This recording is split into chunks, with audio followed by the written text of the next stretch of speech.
Le père de ma femme m'a traité de « déchet inutile » devant toute la famille. Elle mérite mieux, a-t-il déclaré.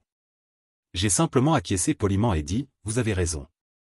Puis je suis sorti de chez lui, seul. Le lendemain, à 10 heures, il a reçu 3 messages. Un de l'avocat, l'accord est annulé. Un de sa fille, je te déteste. Et un de moi, ne joue pas avec les déchets. Tu n'es qu'un déchet inutile, Samuel. Ma fille mérite mieux que toi. Je m'appelle Samuel, j'ai 37 ans. Cela fait 12 ans que je construis une société d'investissement privé à Denver, dans le Colorado. Je fais des placements que la plupart des gens ne voient jamais venir. J'opère à travers des sociétés écrans, des fonds anonymes, des holdings si bien camouflés que même les meilleurs avocats mettent des mois à remonter jusqu'à moi. Et c'est exactement comme ça que je préfère travailler. Propre. Invisible. Puissant. Mais à cet instant, debout dans la cuisine de mon beau-père, le regardant agiter sa tasse de café comme un chef d'orchestre de l'insulte, je ne me sentais rien de tout cela. Cela faisait 3 ans que Robert Kellerman me traitait d'inutile. À chaque dîner de famille, à chaque fête, chaque fois que je franchissais le seuil de sa maison. Elle aurait pu épouser le fils du docteur Patterson, poursuivit-il, désignant ma femme, Elena. Mais non, elle t'a choisi, toi. Un homme qui n'a même pas le courage de dire ce qu'il fait vraiment dans la vie. Elena était assise à la table du petit déjeuner, remuant ses œufs dans l'assiette. Elle ne leva pas les yeux, ne dit rien. Elle se contenta de touiller ses maudits œufs comme si la solution à tous nos problèmes conjugaux s'y trouvait. Samuel travaille dans la finance, papa, murmura-t-elle enfin, sans même me regarder. La finance? Ricana Robert. Tu sais ce que ça veut dire? Rien. Il pourrait vendre des assurances pour ce qu'on en sait. Il pourrait gérer des retraites dans un petit bureau au centre commercial. Je l'observais tourner autour de l'îlot en granit de la cuisine, devenant de plus en plus rouge à chaque pas. Voilà qui était Robert Kellerman. Fondateur et PDG de Nexora Lab, une entreprise de biotechnologie en difficulté qui n'avait généré aucun profit réel depuis 4 ans. Il avait hérité de l'argent de l'entreprise de construction de son père et pensait que cela faisait de lui un génie financier. Ce que Robert ignorait, c'est que j'étudiais les états financiers de sa société depuis 8 mois. Nexora Lab perdait de l'argent à une vitesse alarmante, brûlant le peu de capital risque qu'il leur restait. Ils avaient besoin d'un miracle. Ils avaient besoin exactement du genre d'investisseur anonyme que j'étais spécialisé à incarner. Et toi, tu restes là, silencieux, dit Robert, pointant son doigt vers ma poitrine. Un vrai homme se défend. Un vrai homme parle pour lui-même. J'acquiesçai lentement. Vous avez raison, monsieur Kellerman. Un silence s'installa dans la pièce. Elena leva enfin les yeux de son assiette, confuse. Même Robert sembla surpris par ma réponse. J'ai raison?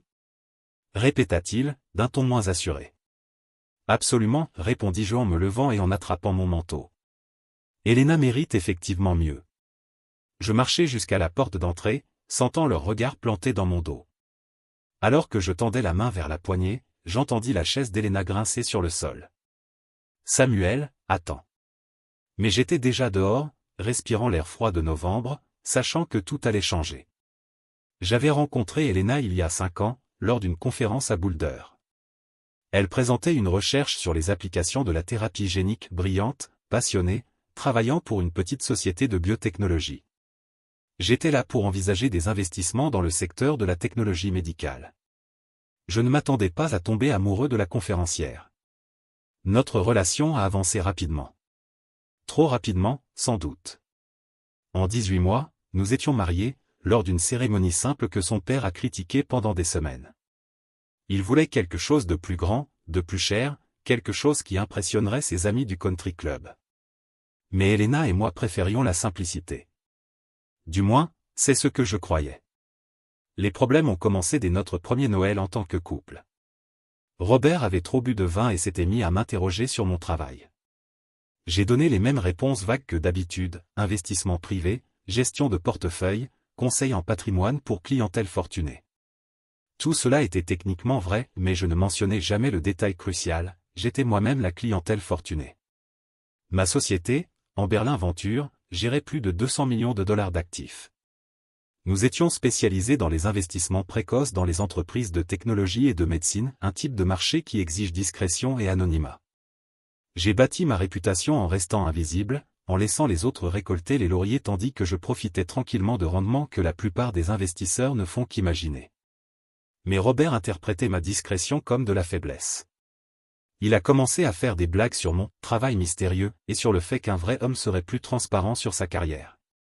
Elena changeait de sujet ou riait nerveusement, mais ne lui disait jamais d'arrêter. Elle ne me défendait jamais. Les attaques verbales se sont intensifiées au fil du temps. Robert lançait des piques sur mes vêtements, ma voiture, mon manque d'ambition.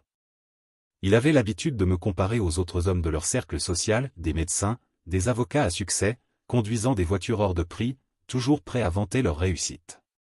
Le pire, c'était de voir comment Elena se repliait pendant ces confrontations. La scientifique confiante que j'avais épousée devenait silencieuse, remplie d'excuses, toujours prête à justifier le comportement de son père. Après des dîners particulièrement brutaux, elle m'attirait à l'écart pour me murmurer des excuses, promettant que tout finirait par s'arranger. Mais elle ne l'a jamais confronté directement.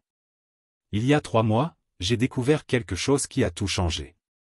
En étudiant de potentielles opportunités d'investissement, je suis tombé sur les documents financiers de Nexoralab. L'entreprise était dans une situation critique, brûlant de l'argent plus vite qu'elle n'en levait. Ils avaient déjà approché des dizaines de fonds de capital risque, mais leur ratio dette-revenu faisait fuir tout investisseur sérieux. C'est là que j'ai compris que j'avais un choix à faire. Je pouvais sauver l'entreprise de Robert avec un investissement anonyme ou la laisser s'effondrer. L'homme d'affaires en moi y voyait une belle opportunité. Le gendre en moi voyait autre chose. J'ai lancé un processus d'analyse approfondie, en masquant mon identité derrière des couches et des couches de structures corporatives. Robert n'aurait jamais imaginé que le salut de son entreprise était assis à sa table de dîner, endurant ses insultes, observant sa fille garder le silence. Le point de rupture est arrivé il y a 3 semaines, lors du dîner d'anniversaire d'Elena. Nous étions chez Robert. Il avait invité son beau-frère Harold, un chirurgien cardiaque passionné par sa maison de vacances à Aspen. Harold vient tout juste d'acheter un bateau, annonça Robert pendant qu'Elena découpait le gâteau. Un yacht de 12 mètres. Ça a coûté plus que ce que la plupart des gens gagnent en 5 ans. Harold rit et me donna une tape sur l'épaule. Et toi, Samuel? Une grosse acquisition récemment? Nouvelle voiture? Propriété. J'aurais dû m'y attendre. Les yeux de Robert pétillaient avec ce regard que je connaissais trop bien, celui d'un homme sur le point d'attaquer.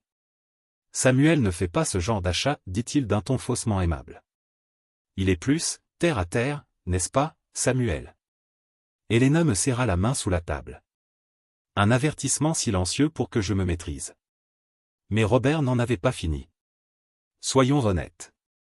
Ma fille est une scientifique brillante. Publiée dans des revues prestigieuses, conférencière dans des événements internationaux. Elle aurait pu épouser n'importe qui. Un médecin, un avocat, quelqu'un avec un avenir. Il fit alors un geste vague dans ma direction. À la place, elle s'est contentée de « Bon, on fait tous des erreurs ». Un silence lourd tomba sur la pièce. La main d'Elena se relâcha dans la mienne. Harold fixait le gâteau comme s'il était le centre de l'univers. Robert, lui, affichait un sourire satisfait, attendant ma réaction. Je regardais Elena. Vraiment regarder. Elle fixait ses genoux, le visage rougi par la honte. Mais ce n'était pas la honte du comportement de son père, c'était de la honte à cause de moi. Parce qu'elle était mariée à quelqu'un que son père méprisait. C'est là que j'ai compris. Ça ne s'arrangerait pas. Elena ne me défendrait jamais, car au fond, elle pensait comme lui. Peut-être pas totalement, mais suffisamment pour se taire. Suffisamment pour le laisser m'écraser devant toute la famille. Je me suis levé lentement, j'ai posé ma serviette sur la table, et j'ai regardé Robert droit dans les yeux. Vous avez parfaitement raison, ai-je dit. Elle mérite mieux. J'ai embrassé le front d'Elena, pris mon manteau et suis parti. Derrière moi, j'ai entendu Elena m'appeler, mais je ne me suis pas retourné. J'avais du travail à faire. Le trajet en voiture m'a permis de réfléchir. Depuis des mois, je préparais les documents d'investissement pour l'entreprise, un plan de financement de 15 millions de dollars qui allait sauver Nexoralab et assurer la retraite de Robert. Toute la documentation était prête. Il ne manquait plus que ma signature. Je suis resté assis dans ma voiture, garé dans l'allée, pendant 10 minutes, puis j'ai pris ma décision. Je n'allais pas signer ces papiers. En réalité, j'allais faire quelque chose de bien plus satisfaisant. J'allais laisser Robert ressentir ce que ça fait d'avoir besoin de quelqu'un qu'on considère comme un déchet. Le lendemain matin, j'ai appelé mon avocat, James, et je lui ai demandé de rédiger 3 documents. Une lettre de retrait officielle de l'investissement dans Nexoralab. Une notification de résiliation du contrat de financement en cours. Et une dérogation de confidentialité me permettant de révéler mon identité en tant qu'investisseur anonyme. « Tu es sûr de toi, Samuel ?» m'a demandé James pendant notre réunion. « Tu as passé des mois sur ce dossier. Les fondamentaux sont solides, malgré les complications personnelles. »« J'en suis certain, ai-je répondu. Parfois, le meilleur investissement, c'est celui qu'on ne fait pas. » À midi, tout était prêt. James remettrait le retrait officiel à Nexoralab à 10 h le lendemain matin. Je voulais que Robert passe toute une journée à paniquer avant de comprendre ce qui s'était réellement passé. Ce soir-là, Elena est rentrée vers 20 h. Elle logeait chez sa sœur depuis le dîner d'anniversaire et dès que je l'ai vue entrer, j'ai su qu'elle avait pleuré. « Il faut qu'on parle, dit-elle en s'asseyant dans le fauteuil en face de moi, dans le salon. »« Bien sûr. Mon père m'a appelé aujourd'hui. Il est inquiet. Il pense avoir dépassé les bornes l'autre soir. » J'ai failli rire. Inquiet. Il veut s'excuser. Peut-être qu'on pourrait dîner ensemble ce week-end. Juste nous 3. Repartir sur de bonnes bases. Je scrutais le visage d'Elena, à la recherche du moindre signe qu'elle comprenait ce qui venait réellement de se passer. Mais pour Elena, tout cela n'était qu'une question de sentiments blessés et de fierté froissée. Elle n'avait aucune idée que son père venait d'insulter la seule personne capable de sauver son entreprise. « Elena, dis-je doucement, depuis combien de temps as-tu honte de moi ?» La question l'a pris au dépourvu. « Quoi ? Je n'ai pas honte de toi. Tu n'as jamais dit à ton père d'arrêter de m'insulter. Pas une seule fois en 3 ans. Il ne le pense pas vraiment. C'est juste sa manière d'être, il est protecteur. Il m'a traité de déchet inutile devant toute ta famille. Et toi, tu n'as rien dit. » Les yeux d'Elena se remplirent de larmes. Je ne savais pas quoi dire. Il devient tellement agressif quand on le confronte. Alors tu as préféré son confort à ma dignité. Ce n'est pas juste. Mais si. C'était juste. Et nous le savions tous les deux. Elena avait fait son choix depuis longtemps. Chaque fois qu'elle se taisait. Chaque fois qu'elle excusait le comportement de son père. Elle choisissait son père plutôt que son mari. « Je t'aime, dit-elle. Et d'une certaine manière, ça rendait les choses encore pires. Je sais que tu m'aimes. Mais l'amour ne suffit pas si tu ne te bats pas pour lui. » Elle partit 1 heure plus tard. Et je savais qu'elle ne reviendrait pas. Pas vraiment. Même si on restait mariés.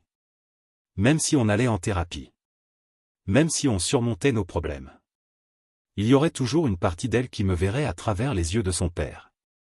Le lendemain matin, je me levai tôt et me rendis directement au bureau. À 10 h pile, j'appelai James pour confirmer que la notification de retrait avait bien été remise. 20 minutes plus tard, mon téléphone sonna. « Samuel, dit Elena d'une voix tremblante, il s'est passé quelque chose. L'entreprise de mon père vient de perdre son plus gros investisseur. 15 millions de dollars. Il est complètement paniqué. Je suis désolé d'entendre ça. Les avocats refusent de dire qui c'était. Ils affirment que c'était un groupe d'investissement anonyme, mais maintenant ils parlent de violation des clauses de confidentialité. Mon père parle de faillite. » Je restais silencieux, écoutant sa respiration à l'autre bout du fil. « Samuel, je sais que tu travailles dans la finance. Tu crois que, peut-être, tu pourrais te renseigner. Voir si quelqu'un sait quelque chose sur ce groupe ?» L'ironie était presque parfaite. Elle me demandait de l'aide pour retrouver l'investisseur qui aurait pu sauver son père sans savoir que cet investisseur, c'était moi. « Je vais voir ce que je peux faire, répondis-je. Une fois l'appel terminé, je rédigeai 2 messages et les programmai pour le lendemain matin. Le premier serait pour Elena. Le second, pour Robert. Tous 2 seraient envoyés exactement à 10 h, en même temps qu'un 3e message de James. L'après-midi suivant, ils sauraient exactement à qui ils avaient affaire. Ce soir-là, je révisai une dernière fois les dossiers de Nexoralab.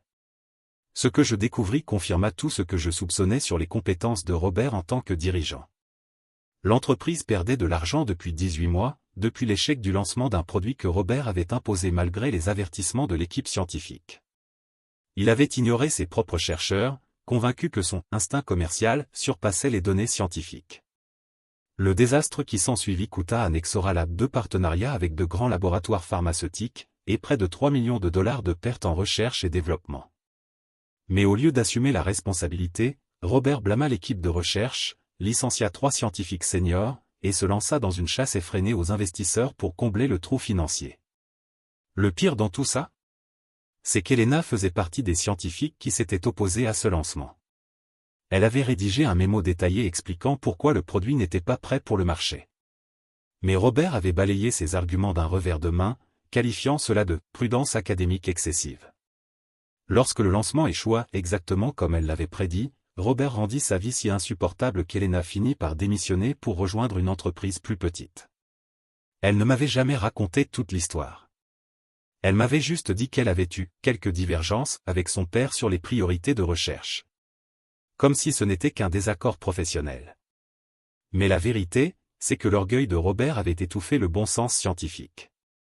J'appelai l'ancienne collègue d'Helena, la docteure Patricia, qui avait elle aussi quitté Nexora à la même époque. Nous nous étions déjà croisés à plusieurs conférences du secteur.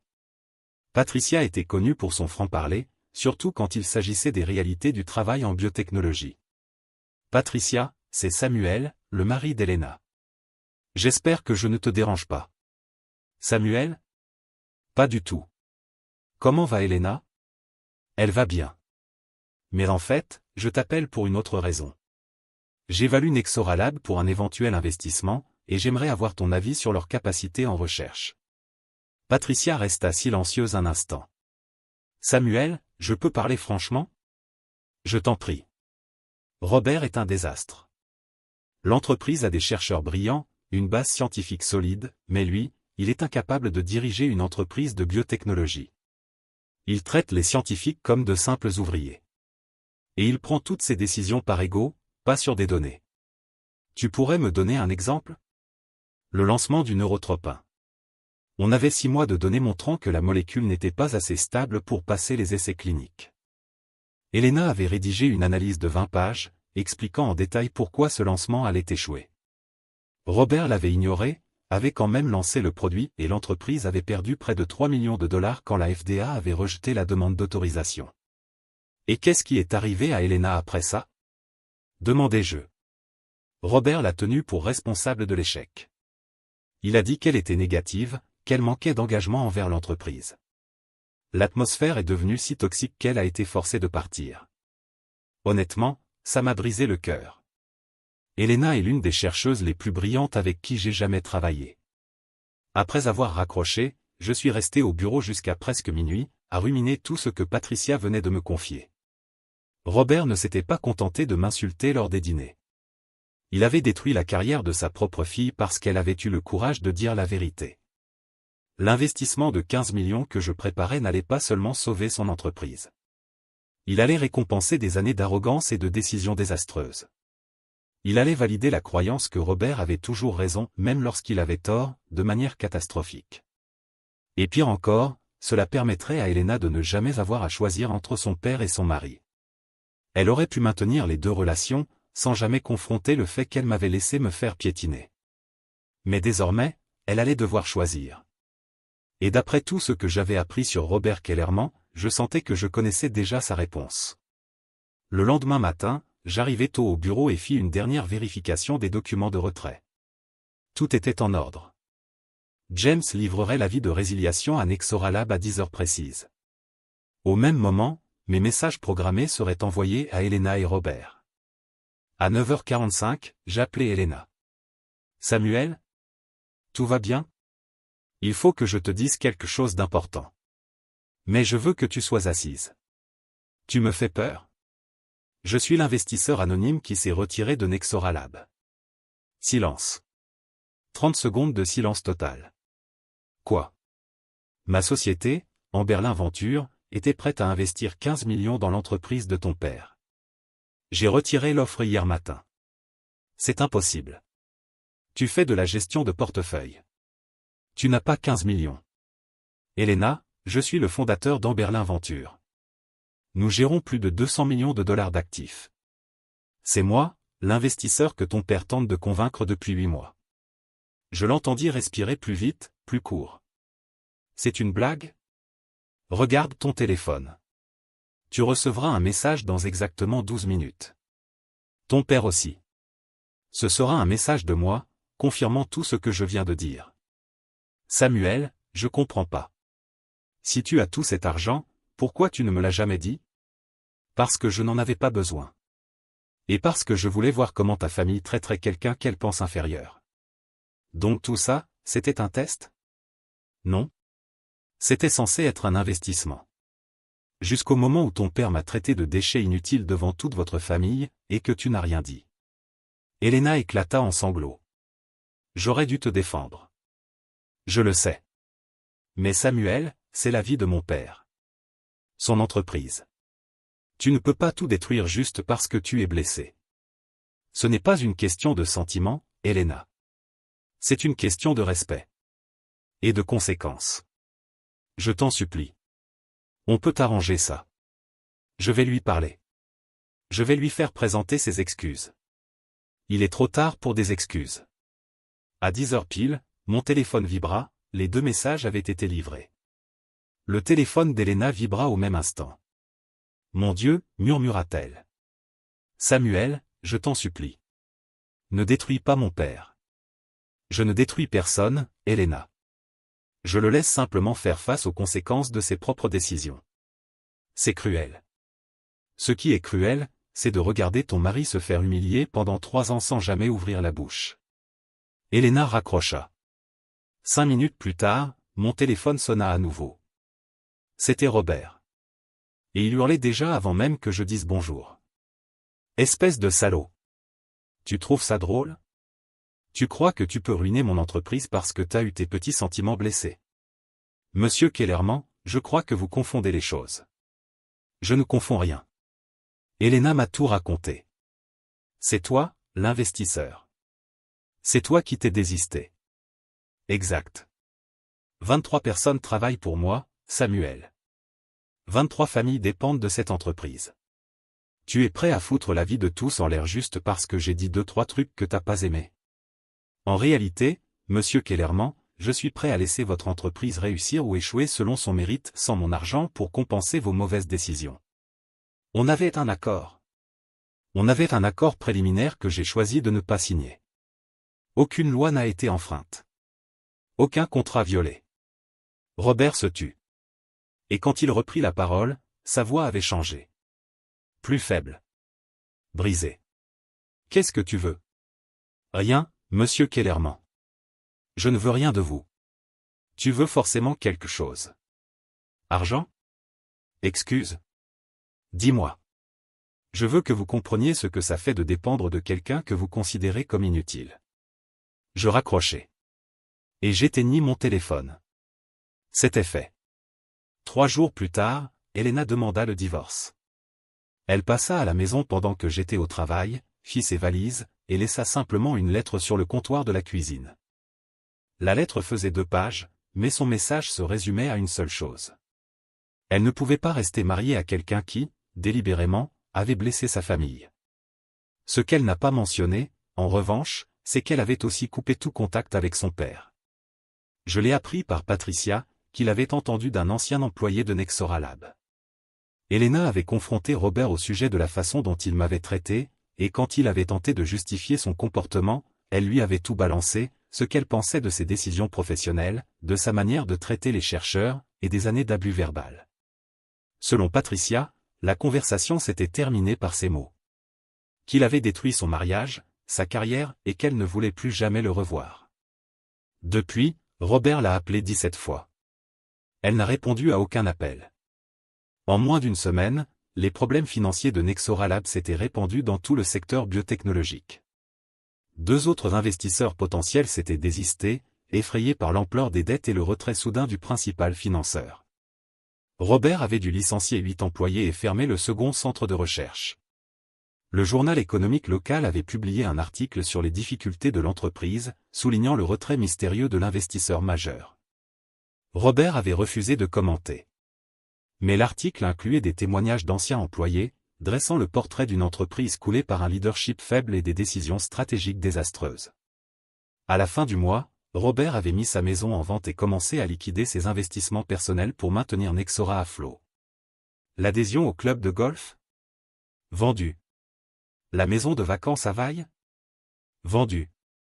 Tout partait, juste pour acheter un peu de temps. Un après-midi, je suis passé en voiture devant sa maison. Je l'ai vu dans le jardin, arraché aux mauvaises herbes que l'équipe de jardinage entretenait autrefois. Il avait l'air plus vieux. Plus petit, d'une certaine manière. Comme un homme qui avait enfin épuisé toutes ses excuses. 6 mois plus tard, j'ai appris que Nexora Lab avait déposé le bilan. Robert avait réussi à vendre certains actifs de recherche, mais l'entreprise en tant que telle n'existait plus. Le reste des employés avaient été licenciés ou intégrés à la société acquéreuse. Robert avait accepté un poste de consultant dans une grande entreprise de biotechnologie, travaillant dans un petit bureau, au sein d'un centre commercial près de l'aéroport. L'homme qui m'avait sermonné pendant des années sur la réussite et les ambitions faisait désormais le trajet quotidien vers le genre de bureau anonyme dont il s'était toujours moqué. Elena ne m'a jamais recontacté directement. Mais d'après des amis communs, elle avait décroché un poste dans un institut de recherche en Californie. Elle allait bien. Elle publiait de nouveau. Intervenait dans des conférences. Elle avait retrouvé sa voie dans la science. Même si elle ne l'avait jamais trouvée dans notre mariage. J'ai vendu la maison de Denver et déménagé à Portland, où j'ai ouvert un nouveau bureau pour Amberlin Venture. Ce changement d'air m'a fait du bien. Le nord-ouest du Pacifique regorge d'opportunités technologiques, avec une scène d'investissement dynamique. Je n'ai plus jamais eu de nouvelles de Robert. Mais je n'en avais pas besoin. Le Business Journal me tenait informé de sa chute. Chaque projet raté. Chaque opportunité manquée. Chaque fois qu'un investisseur refusait de s'associer à lui à cause de sa réputation de mauvais gestionnaire. Robert Kellerman a appris ce que ça fait d'être mis de côté. Ignoré. Considéré comme inutile par ceux-là même qui contrôlent votre avenir. Il a appris que le respect ne se commande pas. Et ne s'hérite pas. Le respect se mérite. Par la manière dont on traite les autres, surtout quand on pense qu'ils n'ont aucun pouvoir. Parfois, la meilleure des vengeances. C'est simplement de laisser quelqu'un faire face aux conséquences naturelles de son propre caractère. Et parfois, la personne la plus inutile dans la pièce est justement celle qui détient tout le pouvoir. Commentaire Monsieur Reddit. Les pires humiliations ne sont pas toujours publiques. Parfois, elles prennent la forme d'un silence et d'une signature qui n'arrive jamais. Et quand la patience devient stratégie, même un déchet inutile peut faire tomber un empire.